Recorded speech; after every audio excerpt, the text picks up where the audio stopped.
And then I bought her a diamond necklace. Oh, hello there.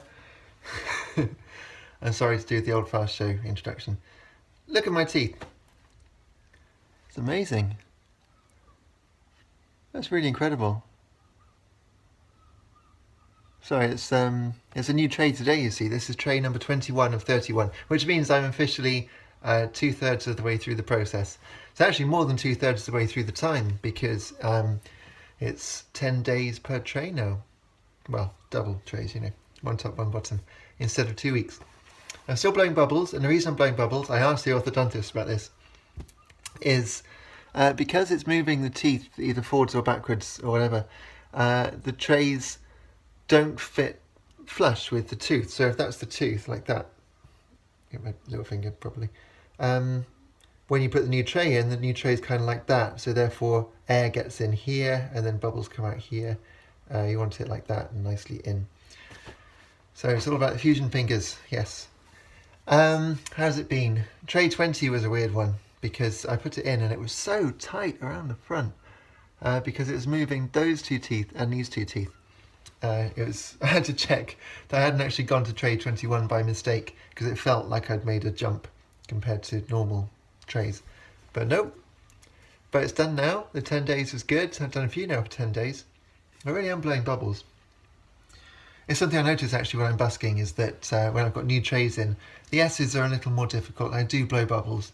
But I'm performing every single day for about 2 hours, 2 to 3 hours. Except this weekend because I've been at a wedding. And the wedding was great because I spoke to a girl there who I'd never met before, and we got onto the subject of Invisalign, and she said she'd had it done herself and her teeth looked amazing.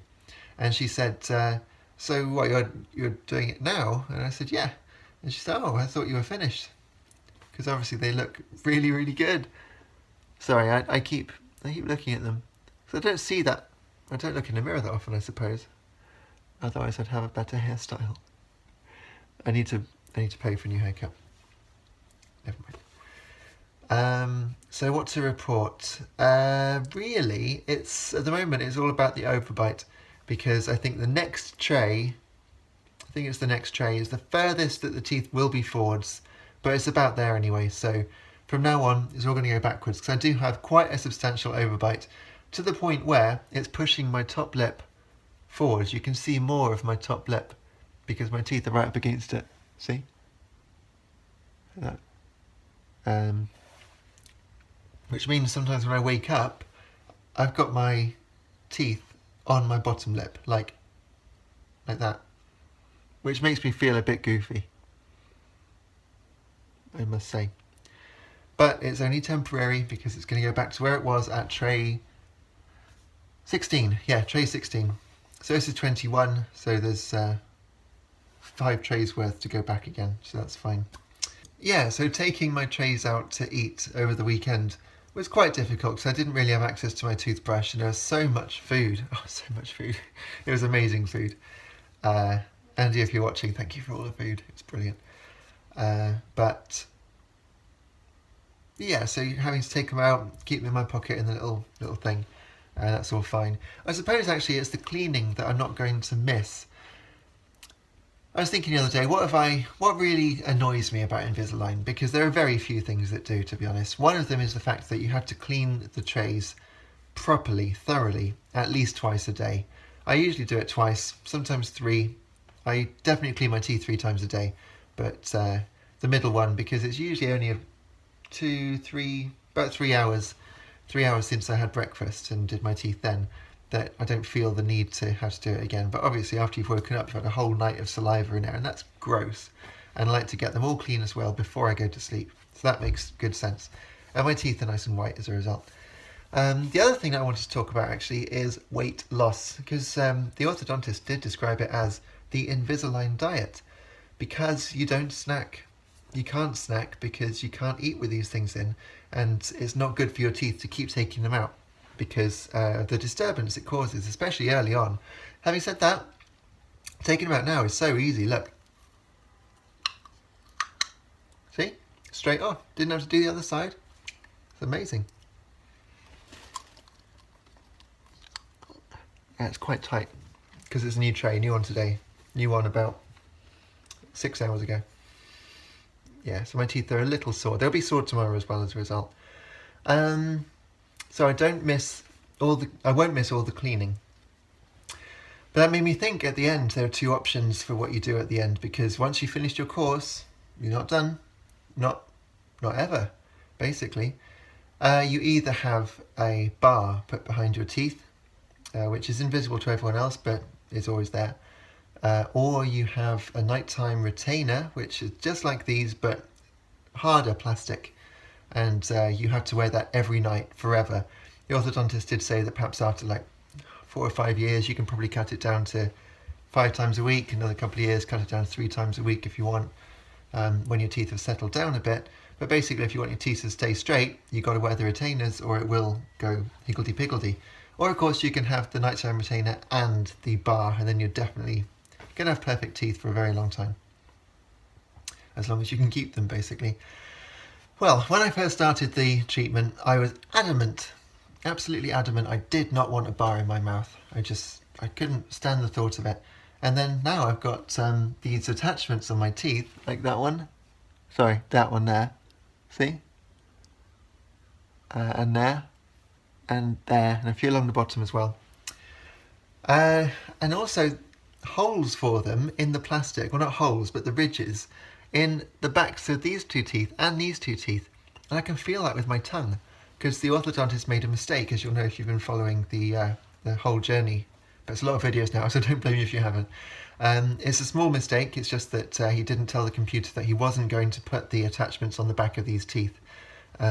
So the computer made them, and because they make all the trays in one go, they're not made every few weeks when you go along to the orthodontist. They're all made from the start. All of them had the ridges in the back of the front teeth. So when I first put them in on tray 3, I thought, oh, because I liked the feeling, the smooth feeling of the back of my two front teeth, because it felt really nice. And then all of a sudden I had these ridges there, and it annoyed me for all of 5 minutes. And then after 5 minutes, it was no problem at all, which makes me think if I had a bar behind my teeth, it wouldn't be a problem. Because the only other reason that you wouldn't really have a bar is if you're concerned that you couldn't keep your teeth clean, because the bar, obviously, food can get in between the bar and the teeth and it stays there and it causes all kinds of problems and it could be awful. But because, as you can see, I keep my teeth very, very clean, I think I could keep that up. I really do think I could keep that up, and then the bar would be fine. And I wouldn't have to worry about braces, retainers anymore. Ever. Amazing. Yeah, I've been smiling a lot this weekend because I went to a wedding, as I say, and it was so lovely. And I had a great time, and I was dancing. I had a few drinks. I probably had so many drinks I was a bit too exuberant in all my talking. I kind of took over a lot of the conversations. But it was all good fun. And yeah, because I was smiling, there's a sharp bit up there. It's hurt the inside of my lip just a little bit, but nowhere near as bad as tray 1, because that was sharp. But it was great because I could smile for all the photographs at the wedding and not have to worry about my teeth. I did have my trays in because people just don't notice them. When I tell people that they're there, they can see them. Like I was talking to my mate Mark, and he said now that he knows they're there, he can see, but otherwise no one notices. So that's great. So there was one other thing I was going to talk to you about. The bottom teeth. I haven't talked to you about my bottom teeth in, 11 videos, I think. I think at the start I showed you twice because I didn't know what I was talking about. And look. Already, actually. I put this in 6 hours ago. I swear that's better than the last tray already, because I made this. This is actually like the 5th take of this video. I tried to make it over the last week, and I always look tired or something. I try and look my best on YouTube. And that's even straighter. It's the 2 bottom teeth at the front that are a little out of line. But not really anymore. So they're almost done. They're going to be done before the top ones. They said so. The orthodontist said that they'll be done several trays in advance of the top ones because there's so much more to do. Do you remember what the top ones looked like? Do you? Well, in case you need a reminder, here they are. See? I'm so glad I had this done. So glad. It's one of the best things I've ever done. And that's what the girl said as well at the wedding. She said it's one of the best. In fact, I think she said it's the best thing she's ever done. And yeah, she looked great. So that's it for now, I think, for this update. Weight loss, I didn't talk about it, did I? Yeah, because I got off such a tangent there. Weight loss. I haven't been eating enough, so I've been eating more now because I'm not snacking, not getting enough calories. I've lost 2 stone since last April. Some of that's deliberate because I've been exercising, got the Apple Watch. 10,000 steps a day is the target. Fallen a little short of that recently, but always over 8,000. So lots of walking. And yeah, basically I need to eat more because I don't think I'm getting enough. So let me know, please, in the comments if you're also having Invisalign and if you're losing weight and how you're coping with that, because I've still got a couple months to go and I don't want to completely disappear. I'm very happy with my weight at the moment because I'm 11 stone 8 or something now, and I was 13 stone 9 in April last year, which is scary. Apparently that's the weight, 0.1 of a kilogram more than the weight of Britain's fattest cat, who is named Ulrich. So I was literally carrying Britain's fattest cat around with me all the time, metaphorically, figuratively. And I can't imagine that. 2 stone.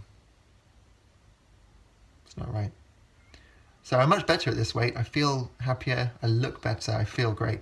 So that's really good. But yeah, I need to not disappear. So I'm going to be eating more food. Bigger breakfasts. I had a nice breakfast today in a cafe. That was lovely. Yeah, just making a determined effort. So it's all good. It's all good. It means I can eat whatever I want. When I have a meal, I can have dessert, I can have pizza, I can, full fat milk, full fat butter, because I'm burning it all off and it's all good. I think it's good for you anyway. I know it's controversial. And don't take my advice, I'm not a nutritionist. I've said that before, you can't take my word as gospel. So that's it. Thank you very much for watching, and I will endeavour to post this as soon as possible. But you're watching it, so I did. All the trades worked out. Thanks for watching, and I'll see you soon. Take care. Cheers.